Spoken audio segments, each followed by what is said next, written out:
Check the mic and make sure it sound right, boys.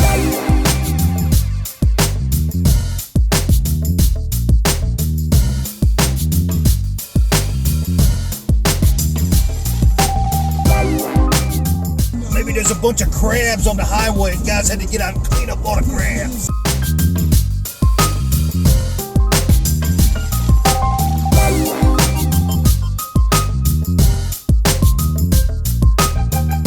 Look at his butt when he goes by, dude. Check out his butt and his spandex.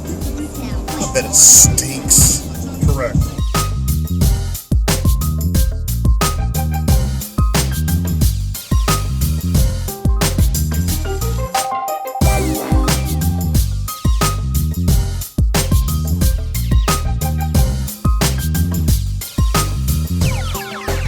It sound right, boys.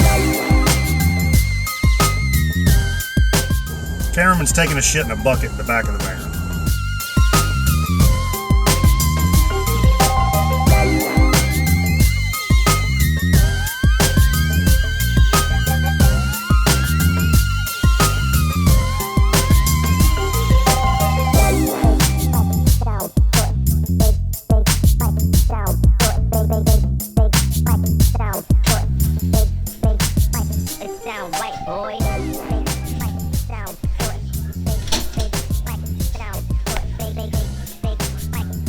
This is the pod.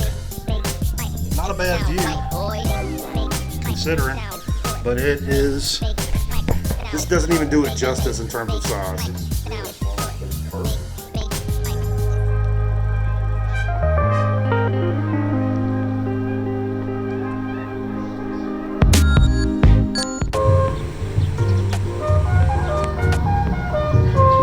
Okay, there's this place here.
We went record shopping in Pennsylvania, New York City, and we bought records at a couple of different places that we went to. It was fun to go and do that. Just keep going. Just roll with it. There was a lot of, New York was neat. I enjoyed it. And the record, folks were pretty cool in general. Oh, new hat. I bought a new hat. New hat. Got a new hat in New York City. New York City hat Look, it's Adidas. from the Which Adidas which store. is the camera on? Over here or over here? Uh-huh. How do I get it really I close? don't know. I don't know. Is that it? I don't know. I don't know. So the first store we went into was A1 Records. A lot of these were recommended by Sean Spence. Props to Sean. Excuse me. Fist bumps are in. Thank you, homie. Appreciate the recommendations. A1's really heavy into hip hop. They had a good funk R&B section, as well as just pop rock record stuff, like classic oldie stuff. They had garage stuff. They had one little section that had like metal stuff. But it was like this big. It was really literally that big. But that's not their thing. And Did you get out of there? No, but I did go through some 45s, some 7-inch stuff over there. 1945s. Correct. And I did find some stuff over there. So I had these little white drawers with 7 inches in there. So it was cool. It was cool. But I wanted, one of the goals of doing this, I wanted to pick up a couple of different genres in New York that I felt were quintessential New York pickups. Jazz, hip hop, and punk. I kind of failed on the jazz. I didn't pick up any jazz. I did. But I got some. But I was in the store that's known for hip hop. I'm in this Facebook group, and like a week ago, there was a picture of RZA, and they're hanging out, like looking for records. So I'm like, that's where we're going. Anyway, so in there, speaking of, I had to be able to come up here to New York and actually buy something from the Wu-Tang family. Some pretty special shit. This is a single from ODB. I think it's later, like 2006. It's called "Burning Up," and don't go break my heart. Like Burning Up's got Fat Joe and Curtains on it. Don't Go Break My Heart. It's got Macy Gray on it, which was a big deal back in the day. And then the other side is Intoxicated. Macy Gray is still a big deal. Good stuff. And B-side is Intoxicated, featuring, this kind of sealed the deal, featuring Raekwon, Method Man, and Macy Gray. If it's got Quan on it, I'm all the way in, all the way live. So I had to pick up a little hip hop flavor while I'm here. I'll finish my hip hop and I'll let you do from this one. Yeah, I'll grab a jazz. Since you said you didn't get it. You ever heard it? You ever heard jazz?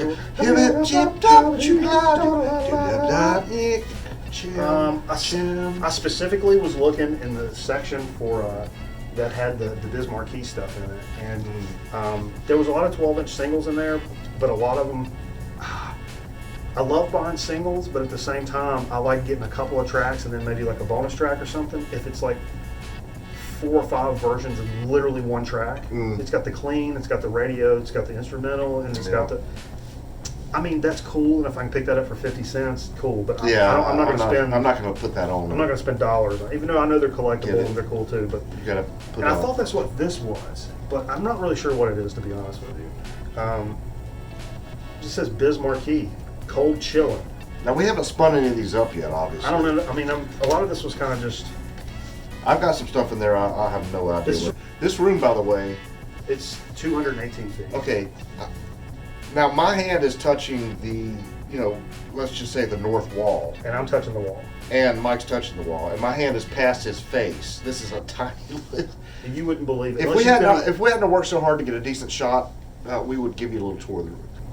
I don't hear a lot of people talk about this record, and I love this shit so fucking much, like 90s hip hop shit. I loved it so much when it came out. As a fat little country kid, it was like my favorite hip hop record. I loved it so much. I've only ever owned this on a dubbed cassette, like from a friend of mine. I don't think I actually bought the cassette. I think it was a dubski. And I thought about this actually recently. Probably a dub you bought at a flea market. Possibly.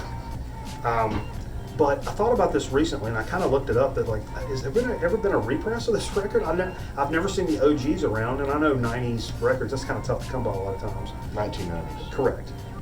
But I've never even seen like a reissue floating around. And today I saw. Oh, that's right. I saw an OG, and I'm so stoked to pick this up. Yeah. Onyx would back the fuck up. Mm-hmm. And a lot of people know Slam. Slam was a big song, whatever that shit's called. Yeah, Slam. Yeah. Da da da da da da. Boys.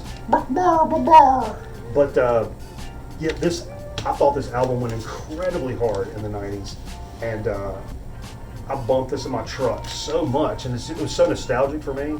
And to pick up like an OG of this, I don't know, man. Yo, but wait, hold on a second. What about the condition? Like, look, it's obvious cover wear. The jacket. No, the jacket is.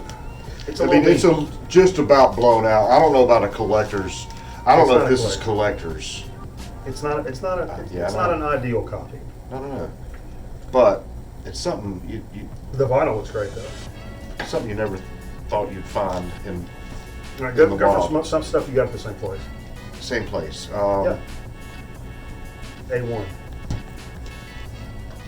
I didn't know how to sort shit. Yeah, I spent a lot there. You got a bunch of records. Yeah. So speaking of jazz, and I wasn't going for like, who's from New York. I know that was kind of something you wanted to do was like buy records all from here, buy here. Everything I bought is, yeah. I did New look York. through the jazz. I honestly, I don't know much about any of these people except that I know their music and I like it. So I'll start with some jazz. I got, let's just say this one. I have no idea anything about this pressing or, well, it's Mercury Records. Mm-hmm. Mercury did some decent jazz stuff. What honestly, it's Cannonball Adderley. Mm-hmm. Excuse me, Julian, quote unquote, Cannonball, quote, Adderley. Cannonball en route from a live recording, I believe. I'm going to say 61. I'm going to have to take my glasses off to read, which is the opposite of what you have to Oh, do. that's funny. That's funny. Yeah, I know. That's funny. Can you put your glasses on and read this Okay, for let's me? try this out. It's so fucking funny. There's a Playboy magazine quote. He literally handed me a record in the store today because you didn't have you had your readers with you, didn't you? No, you didn't have your readers with you. I didn't or take my something. readers because it's too hot. I brought my sunglasses. Yeah, and It's tough seeing records. so he showing handed up. me a record and was asking to like, can you see a date? It was. Did you find the date by the way? No, I didn't. So we're in the record store, right? And I'm looking for the date, and he's like, yeah, it might be like in the bottom left. But I'm like, dude, I fucking know where the date might But be. sometimes some I records. know, I know. Early in And 57. even sometimes you have to like pull the record out and look at the mid part, Yeah. and still nothing. Anyway, we will figure it all this You out. know what by we'll the do? time. We'll go on the Discogs. I'll put a big graphic on the screen to cover the entire screen. It says 1960. So anyway, what caught me about this, honestly, the fucking aesthetic. Yeah. Was it a pricey record? It was an $18 record. Oh, okay. But I know I like Cannonball Adderley, Yeah. and I know I like the arrangement he's got going on Let me here. see who's on this. Tell everybody about what's going on Okay, there. Cannonball. You got Nat Adderley, of course. Julian Mance. Sam Jones, one of my favorite bass players in the jazz scene. Sam Jones is a fantastic bass player. That's what bass sounds like. Actually, probably my favorite bass player. And Jimmy Cobb on drums. Oh wow, I just realized a big... So, this is supposed to be a Another quick jazz. video, I got quick a video. little Bud Powell from A1. It's on Verve. It came out in a certain year. Actually, this time it's really right there, 1976. Nice. I love Bud Powell, and what's funny is I work with a cat, Teresh. Fist bumps out to Teresh. His wife is actually related to Bud Powell. Okay. So he's told me a bunch of Bud Powell stories. So from A1, that's all I got as far as jazz. Okay. That what you didn't have. And the other stuff I got in A1, and I don't know what I don't know what any of this stuff is. Oh, cool. This is all fresh stabs. You know, what I really wanted to do up here is I wanted to get some stuff on 7-inch. That's really been my big focus, or trying to be my big focus here recently. This is the first one I found.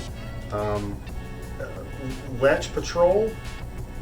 I don't know if this is a split or what, but it's Ode to Fred, Lech Patrol, and I saw this. It has Fred Flintstone on the cover there. So you don't know any of these? No, I don't know anything. That's so fun when you buy something you don't know. But it looks The other cool. side, it says Youth Gone Mad, Better Things and Motorcycles. I swear, I think sometimes like when you don't know and it turns out to It was $2. This was $2. it turns out to be so much cooler. But also it says at the bottom, Youth Gone Mad. It's got a physical address yeah, for NYC. and like a fax number. look, West 43rd Street. We're on 42nd. 42nd, right out the fucking window. 540 West 43rd. We're at like 300 West 42nd. It's right now.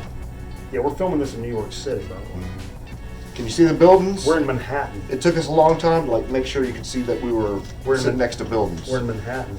If we tilt this right, you could see the Empire State. Yeah, the Empire State Building is right Right. there. Well, it's not right there. It's a little ways back. but we This can see one, it. I'm hoping this may be some kind of surf vibes, called the Dragsters, Dead Man's Curve, A rockabilly man. Oh, no, it says Waikiki right on the back. and Waikiki. And it says surfing. There's where the surfing vibe comes from. Yeah, so I'm hoping it's like a surf record. This is 1989. NYC again. Can I see this real quick? West 24th Street this time. Just appreciate that pen work. It's good stuff. It's good stuff. That's good. Everything. It's all handwritten or hand drawn. And this is another one. I don't even know. I hope like those are kind of in the punkier vibe of things, maybe punky, surfy kind of stuff. Punkier brewstery. I think that would be great. This one I don't know. I have no idea. But it was called Bummed. And look at that cover art. It's a car wreck. It's a car wreck. And the back says the tracks are called Smoking Jewels. That's the A, and the B is No Reward. And then it has this note at the bottom that says this is an accidental guest recording. Accidental? And it was $2. So I took a chance on that. Fuck yeah. That's the bang for the buck, and they don't take up so much space, man. And then we trucked over to. Is this you're done with A1 now? Yeah. I got one. I got a couple more from A1. Oh, you got a couple more from A1. Yeah. So these aren't jazz, but this is jazz adjacent. This is Jason who? Bill Withers making music. Soul R&B. Yeah, and Funky it's vibes. a demonstration, which I love. I don't know, some people think, oh, the demonstration records are better or not better, but some people think they might be more valuable. They're not. I just like them because they're different. They're not as collectible. And it's as in people pretty good think they are, shape. Generally speaking. I don't care about collectibility. Sometimes that's they my can. whole point. Sometimes they can. And here's the thing, you'll notice Corner cut. corner cut. Yeah. If you're into CD collecting, you'll see a hole drilled through the spine. Yeah. So, but I've always loved promo. I've got a promo copy of Faith No More. Which one? The one with the balloon and the rooster on the cover. No, the kind of purple one. Anyway, one of the Faith No More CD copy promos. It's one of my favorite CDs ever. I also got a used Sonic Youth. That's dope. Confusion is Sex. That's a good album. I have that digitally. See, here's the problem though.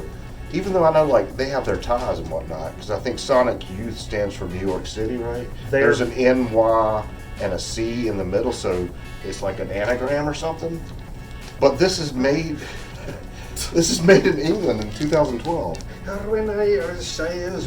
Also, speaking of buying new versus used, we both kind of had the same idea in mind, right? We weren't going up there and No, I'm not buying reissues in New York City. right. For the most part.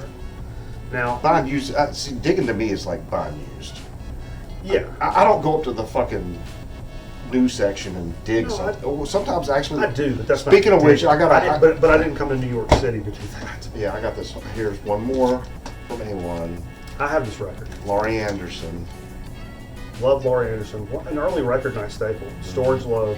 We gotta hurry. Okay. Move it. Okay. You didn't hold it up. Oh, it's Laurie Anderson, Mr. Heartbreak. Boom, Mr. Laurie Anderson. Mr. Laurie. I didn't say Mr. No, I said You said it. Mr. I said it. The next one we went to was, what was the name of that record? Second record store was Some Generation. I can't look because my phone's right there. Generation Kill. No. Fuck. I'll put the graphic on the screen. And honestly, they didn't have a bunch of records in there that were used. The used stuff was like meh. But it was all a bunch of reissues of shit. But it turns out the guy behind the counter was actually from North That Carolina. was the third place. No, that's the second That's place. the second place. Okay. The guy behind the now counter was from North Carolina, and Man. so we had a nice conversation. The guy was super cool, really cool place, but they had largely Almost everything was new. There was some used in there, like in a But- bargain bin type setup. And they did have my number one record on my wish list. Generic Flipper was on the wall. It was a reissue, and it was there for $100. I don't know if it's a reissue or not. I mean, it's Yeah. a reissue of the album. Yeah. I don't think the album was ever. This was never released on vinyl. Yeah. Originally, I don't know about originally, but there's been a reissue around, but I don't think Stereo I don't Lab. think it was done very well. Emperor Tomato Ketchup.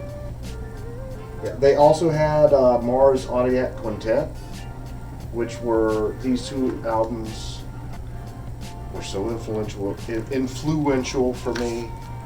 And yes, this is a new album. And yes, I'm not going to say what I spent, but it's within market value. I looked it up. It was within market value. I will say, like, stuff was a little. But goddamn, dude. Stuff was a little more expensive up here, but like. Oh, grab the cups. Let's take these like gentlemen. Sure. Hey, we've been gentlemen the entire weekend. 1 2 1 2. But there was a cool store. 1212. Wasn't exactly what I was looking for. Oh wait, no, this is it. We're going to go ahead. Really nice guys though. So, cheers to the record folks we met. Okay, we each got like a couple more. One, The third one. two. I've only got one left. This third store we went to was called Ergo, or Ergot. Ergot or Ergo. Ergot is like a fungus that grows on plants or something. Whatever their official title is. Cool store. They had a lot of. I was told, Sean. I think this was another one Sean recommended. If not, I looked it up. Sean recommended a lot of these. I didn't get to go to all of them, but this one had a lot more punk. It had a lot more. Quite a bit more metal, not a crazy amount of stuff, but a lot more weirder records. Like they had sections for a lot of weird electronica, noise stuff, some of the weirder stuff. So it was a very cool store. The girl behind the counter was checking out. She was stoned out of her fucking gourd. Batty and such a cool. She was playing a band called Wire. Really happy. And then she was checking out, and she was like, "Yeah, man." And then I was like, "What is this playing?" And she said, "It's Wire." And I'm like, "Oh man!" I was like, "That's pretty dope." She's like, "It's so dope, isn't it?" She's like, "I've never heard Wire before, man." They had a lot of used stuff, some new stuff. Really neat little store where you kind of step down, and it's like a half basement type All thing. of them were pretty small. Oh, they were all small. Yeah. Actually, the biggest one, the toss-up between. Okay, I got them pulled up now, so I know who we're talking What about. was the number 2 one? Stranded, Stranded Records. because that is a neat little place. Yeah. A1 and Stranded were about the same size, Yeah. but A1 had so much more stuff in it that it felt so much smaller. Yeah. All right, the shit fucking cut off, so we're in part 2. We had a technical So difficulties. I've been looking for this for a long time. I could have picked it up online, but I felt like, man, I just want to pick this up in New York. Killed by Death, the first Killed by Death comp, some of the early punk kind of no names that are just some fucking early killer shit you may not have heard of, but back in the day. Carl's gonna love this. Oh, it's so good. Rare Punk 77 through 82. 1977 through 1982. Mad, Hollywood Square, Slugs, Vox Pop, Controllers, Dogs, Gasoline, Kraut, Child Molesters, Cold Cock, Authorities, Nuns, Users, Vicious, Visions. Been wanting this for a really long time. It's on some colored vinyl. I'm pretty sure this is it's a boot that comes out of, I don't know fucking where, but whatever. Okay, my last one is from the third store as well. Ergot. Ergot. Ergo. And it's John Handy Hard Work. John Handy Hard Work. What he say? John Handy does alto and tenor sax, vocals. Hotep Cecil Bernard does keyboard. Mike Hoffman guitar. Chuck Rainey electric bass. James Gadsden drums. Eddie Bongo Brown conga drums and percussion. Zakir Hussein does tabla drums. 1976 something for $3. Why not? Tell me that guy didn't look cool. You go ahead and tell me he doesn't look cool. I bet you can. Anyway, that's all the records I bought. That's a lot. Did I tell you? Of money. Did I tell you I'm writing an autobiography? Yeah, it's about your experiences. It's based on my experiences. Finally, I Does it ran still across- work if I beat you to the punchline? Yeah, no, that's the most J thing you could possibly do. Tell me the punchline before I get to the lyric. Okay, I know they haven't heard it. Completely. They haven't heard it 1,000 times. No, I don't think I say it on the stream. Anyway, I bet you do. I probably do. You've said it So 10 anyway, times in the past 3 days. Yeah, but not on camera. No, on the trip up. I did say it on the trip up. Maybe. Well, not on camera. You said it 30 times. Cut to me saying it on the trip up now. Hey, you hadn't recorded any of those other jokes that I told you not to say. That today it was like the 12th time you didn't say it. Remember? No. Starts with an M. No. Don't say it. So this record I picked up, checked it out. I was like, oh, that's so cool looking. Maybe, and I put it back. A little pricier than what I want for something I don't know. Put it back and then thought about it again. Went and looked at it. Picked it up, held it in my hand, pulled it out, and realized it was on Combat Records. Oh, that's right. Yep. And then I stuck it back in there. Then I was like, man, I went on down and looked through the rest of the store, and something about that record was talking to me, and I'm like, let's go ahead and hold that fucking phone real quick. And speaking of phone, I picked up the phone. I reached out and a lifeline to Metal Theologian, and I'm like, just sent him a picture of the record. And I said, thoughts?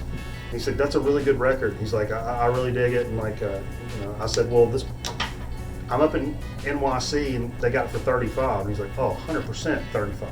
He's like, it may not be worth 75. I'm like, in terms of like not collectability, 1975, but no, like not 1975. worth having so that you can hear it and like fucking have this record. He's like, it's definitely worth 35 for that. So I felt really good. I appreciate his help, first of all. But I went back and picked up Hellstar, Burning Star, a metal record from '84 on Combat Records, and then anything on Combat. Come on now. 1984. Thank you. And anything on Combat is, and this is clean as a whistle. I don't know why that has like become such a thing for me. Yeah. It's because when we were little, and we thought about people who were born in like the 1800s. Yeah. You know, somebody born in 1898 and lived till like 1973. You're like, oh my God, they were born in the 1800s. But we were born in the 1900s. Correct. So now it seems really important to me to be like, what century are you talking about? Because I know two of them. I'm sorry, I'm just riffing here. Not even riffing, it's just... We've lived through it. This is just thinking. Anyway, it's been a fun trip. New York City. New music video for her song I Can See You. She unveiled it at last night's Era tour stop in Kansas City. The video has a spy van, security laser.